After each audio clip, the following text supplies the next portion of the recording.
पाकिस्तान और न्यूजीलैंड के दरमियान सीरीज़ का तीसरा टी20 मैच ऑकलैंड में खेला जाएगा। लेकिन इस बार टाइम चेंज होगा। ये ना हो कि आप सुबह उठकर वेट करते रहें और मैच शुरू होने का नाम ही ना लें, क्योंकि इस बार मैच का जो टाइम है, बल्कि आखिरी तीनों टी20 मैचेस का जो टाइम है, वो पाकिस्तानी वक्त के मुताबिक सुबह 6:15 के बजाय 11:15 बजे यानी कि 11:15 पर शुरू होगा। और तीनों मैचेस इसी टाइम टेबल के मुताबिक खेले जाएंगे। अलग अलग वेन्यूज़ हैं लेकिन टाइम अब सेम रहेगा। पहले दो टी20 मैचेस 6:15 बजे पाकिस्तान के वक्त के मुताबिक खेले गए थे और मकामी वक्त था 2:15 बजे। लेकिन अब मकामी वक्त होगा 7:15 बजे और हमारा जो वक्त होगा वो 11:15 बजे होगा। अब इस मैच के हवाले से जो पाकिस्तान टीम की रिपोर्ट आ रही है उसमें क्या चेंजिंग हो सकती हैं, 3 तब्दीलियाँ कम से कम दिखाई दे रही हैं। और उसके अलावा वेदर के ऊपर बात करेंगे कि ऑकलैंड में 21 मार्च को वेदर कैसा रहेगा, बारिश का कितना इम्कान है, और उसके साथ साथ दीगर चीज़ें जिसके ऊपर डिस्कस करनी है। पाकिस्तान क्रिकेट टीम मौजूदा वक्त में टी20 फॉर्मेट में सख्त जदोजहद कर रही है। अगर आप ये देख लें कि 10 मई 2024 से पाकिस्तान ने किसी भी फुल मेंबर टीम के खिलाफ एक मैच भी नहीं जीता। इस अरसे में पाकिस्तान ने इंग्लैंड के खिलाफ 2 टी20 खेले, दोनों हारे। इंडिया के खिलाफ एक खेला, उसमें शिकस्त हुई। ऑस्ट्रेलिया के खिलाफ 3 खेले, तीनों में शिकस्त हुई। साउथ अफ्रीका के खिलाफ 2 खेले, दोनों में शिकस्त हुई। और अब न्यूजीलैंड के खिलाफ भी दोनों मैचों में पाकिस्तान को शिकस्त हो चुकी है। इस अरसे में पाकिस्तान ने टी20 मैचेस में सिर्फ 6 कामयाबियाँ हासिल की हैं, जिनमें से 3 आयरलैंड के खिलाफ, 2 जिम्बाब्वे के खिलाफ और 1 कनाडा के खिलाफ है। यानी कि किसी भी बड़ी टीम के खिलाफ पाकिस्तान को कामयाबी नहीं मिली है।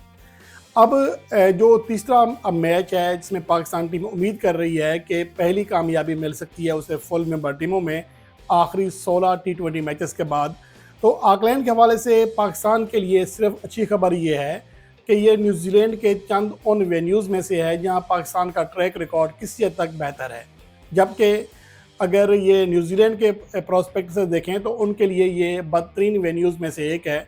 और पाकिस्तान ने यहाँ पर मजमूई तौर पर 5 टी20 इंटरनेशनल्स खेले हैं, जिनमें से 2 जीते हैं, 3 में शिकस्त हुई है। गो कि आखिरी बार पाकिस्तान ने यहाँ पर 2018 में मैच जीता और आखिरी जो 2 मैचेस खेले गए 2020 में और 2024 में, उसमें पाकिस्तान को शिकस्त हुई न्यूजीलैंड के ख़िलाफ़। और उसके अलावा अगर न्यूजीलैंड की बात करें तो वो अपने अक्सर जो मोस्टली टी20 मैचेस हैं वो ऑकलैंड ही में खेलती है, जहां पर 28 टी20 इंटरनेशनल्स मेज़बान न्यूजीलैंड खेल चुकी है, जो कि उनके किसी भी दूसरे वेन्यू के मुकाबले में काफ़ी ज़्यादा हैं। जो दूसरा वेन्यू है वो है वेलिंगटन, जहां पर न्यूजीलैंड ने 16 मैचेस खेले हैं, जबकि ऑकलैंड में 28 मैचेस खेल चुकी है। और अगर यहाँ पर न्यूजीलैंड का ट्रैक रिकॉर्ड देखें तो ज़्यादा बेहतर नहीं है। 28 में से सिर्फ 10 मैचेस में उन्हें कामयाबी मिली, 14 में शिकस्त हुई और 4 मैचेस यहाँ पर टाई रहे हैं। सबसे ज़्यादा टाई मैचेस ऑकलैंड ही में होते हैं न्यूजीलैंड के। तो इस एतबार से पाकिस्तान को किसी हद तक उम्मीद है, क्योंकि जो गुज़श्ता वेन्यू था डोनेडन, यहाँ पर न्यूजीलैंड कभी भी कोई मैच नहीं हारी है। अब तो चारों मैचेस जीत चुकी है। तो अब जिस वेन्यू पर नेक्स्ट मैच होने जा रहा है वहाँ पर किसी हद तक न्यूजीलैंड का ट्रैक रिकॉर्ड ख़राब है। लेकिन यहाँ पर यह बात भी काबिल ज़िक्र है कि नवंबर 2020 से लेकर अब तक कोई भी टीम सवाए ऑस्ट्रेलिया के ऑकलैंड में भी न्यूजीलैंड को नहीं हरा सकी है। आखिरी दोनों मैचेस में न्यूजीलैंड को शिकस्त हुई है इस वेन्यू पर, ऑस्ट्रेलिया के हाथों। लेकिन उससे पहले वो पाकिस्तान के खिलाफ 2 मैचेस जीत चुकी है। श्रीलंका के साथ उनका मैच टाई हुआ, वेस्ट इंडीज़ को भी हराया और बांग्लादेश को भी हराया है। लेकिन इसके बावजूद पाकिस्तान के फैंस ऑकलैंड से उम्मीदें रख सकते हैं कि यहाँ पर पाकिस्तान को कामयाबी मिल सकती है। अगर हम ऑकलैंड के वेदर की बात करें तो मजमूई तौर पर जो फ्राइडे को बारिश का इम्कान है वो 25% है। लेकिन जो मैच का टाइम है यानी कि सुबह 7:15 बजे वहाँ के मकामी वक्त के मुताबिक वहाँ पर बारिश का कोई इम्कान नहीं है और अगले 3 घंटे तक भी बारिश का कोई इम्कान ज़ाहिर नहीं किया गया। तो इसका मतलब ये है कि यह मैच बगैर किसी रुकावट के जारी रहेगा। टॉस भी ताख़ीर से नहीं होगा इंशाल्लाह और मैच शुरू हो जाएगा। अलबत्ता तीसरा टी20 मैच ख़त्म होने के बाद बारिश हो सकती है, तो होती रहे, हमें क्या। और हमें तो यही है कि मैच हो जाए। और मैच के अगले दिन वहाँ हफ्ते को सख्त बारिश है, 60% है, लेकिन पाकिस्तान टीम तब तक वहाँ से ट्रेवल कर चुकी होगी। उसके बाद आते हैं पाकिस्तान की प्लेइंग 11 के ऊपर, जिसमें काफ़ी ज़्यादा बहस हो रही है। सोशल मीडिया पर, टीवी स्क्रीनों पर जो एक्स प्लेयर्स हैं वो काफ़ी अपनी बातें कर रही हैं, तजियाकार अपनी बात कर रहे हैं कि दर हकीकत हसन नवाज़ जो कि अपने दोनों मैचेस में सिफर पर आउट हुए और उनका कोई T20 रिकॉर्ड भी कोई ज़्यादा ख़ास नहीं है, डोमेस्टिक मैचेस में कोई ज़्यादा तजर्बाकार भी नहीं है, तो उनकी सिलेक्शन के ऊपर भी सवाल उठाया जा रहा है। अब्दुल समद की सिलेक्शन के ऊपर भी सवाल उठाया जा रहा है। जबकि मोहम्मद हारिस के हवाले से किसी हद तक ये कहा जा सकता है कि उनके अंदर कम से कम इतना पोटेंशियल है कि वो परफॉर्मेंस डोमेस्टिक लेवल पर या PSL में कम से कम दे चुके हैं। लेकिन हसन नवाज़ की और अब्दुल समद की जो कहानी है वो बिल्कुल मुख्तलिफ है। तो इस वजह से हो सकता है कि अब हसन नवाज़ को भी मेरे ख्याल में अब फारिग कर दिया जाए और उस्मान खान, जिनको ना खिलाने की वजह से टीम मैनेजमेंट शदीद तनकीद की जद में है, वो उनको शायद अब खिलाने पर मजबूर हो जाए। वैसे तो मैंने ये कहा था कि कम से कम 3 मैचेस में आपकी टीम चेंज नहीं होनी चाहिए, लेकिन अब हालात ऐसे बन गए हैं कि जो परफॉर्मेंस सामने आई है उसके बाद यही कहा जा सकता है कि बहालत मजबूरी अब टीम में चेंजिंग करना ही पड़ेगी। अब इस सूरत हाल में जो ओपनर्स होंगे वो मोहम्मद हारिस और उस्मान खान के होने का चांस है। मजमूई तौर पर 3 तब्दीलियाँ दिखाई दे रही हैं और उनकी तफसील मैं आपको बता रहा हूँ, लेकिन ओपनिंग में उस्मान खान के खेलने का काफ़ी चांस है। उस्मान खान पाकिस्तान की डोमेस्टिक क्रिकेट में मुसलसल परफॉर्मेंस दे रहे हैं, हर इवेंट में परफॉर्म करते हैं।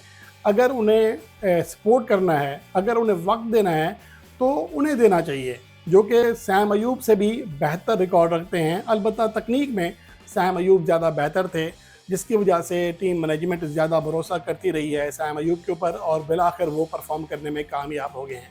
लेकिन अगर एक खिलाड़ी मुसलसल परफॉर्मेंस दे रहा है आपके हर डोमेस्टिक इवेंट में, तो उसमें कुछ ना कुछ तो है। तो इस वजह से मुझे लगता है कि उस्मान खान को भी सपोर्ट करना चाहिए और उन्हें मुसलसल मौके देना चाहिए।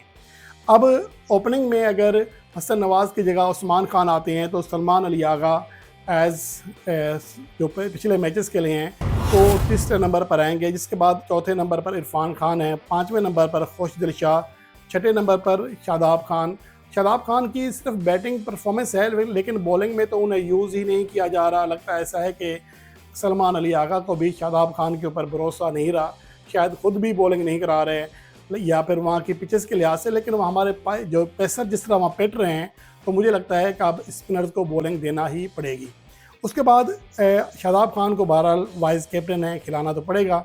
और उसके बाद अब्दुल समद ये 7वें नंबर पर आएंगे। मुझे लगता है कि इनको शायद मज़ीद एक मौका मिल जाएगा, क्योंकि हमारे पास टॉप ऑर्डर में जो चेंजेस करने के ऑप्शन हैं बहुत कम हैं। उसके बाद अब्बास अफरीदी को शाहीन शाह अफरीदी की जगह लाया जा सकता है।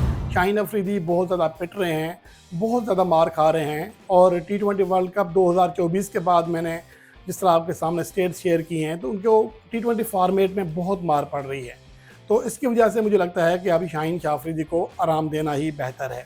उसके बाद मोहम्मद अली, उनकी कारकर्दगी भी सवाल या निशान है उसके ऊपर, लेकिन चूँकि आपके पास ऑप्शंस कम हैं तो इसलिए मोहम्मद अली के साथ बहरहाल एक मौका जो उन्हें कम बैक कराया गया है तो एक अच्छा मौका दिया जा सकता है, तो इसलिए उन्हें शायद बरकरार रखा जाए। हारिस रऊफ बरकरार रहेंगे। अलबत्ता 11वें नंबर पर मुझे लगता है कि सुफियान मुकीम को होना चाहिए, बजाय अबरार अहमद के साथ जाने के। सुफियान मुकीम की मैं इसलिए कह रहा हूँ कि वो T20 फॉर्मेट में, चाहे दौरा ऑस्ट्रेलिया हो चाहे दौरा जिम्बाब्वे हो, वहाँ पर वो अच्छी परफॉर्मेंस देने में कामयाब रहे थे, तो इसलिए मेरे ख्याल में उनको होना चाहिए। यानी 3 तब्दीलियाँ बनती हैं, हसन नवाज़ की जगह उस्मान खान, शाहीन शाह अफरीदी की जगह अब्बास अफरीदी और जहानदाद खान की जगह सुफियान मुकीम। ये वो 3 तब्दीलियाँ हैं जिसका कभी इम्कान है कि तीसरे T20 मैच में आपको 3 तब्दीलियाँ होती हुई दिखाई देंगी।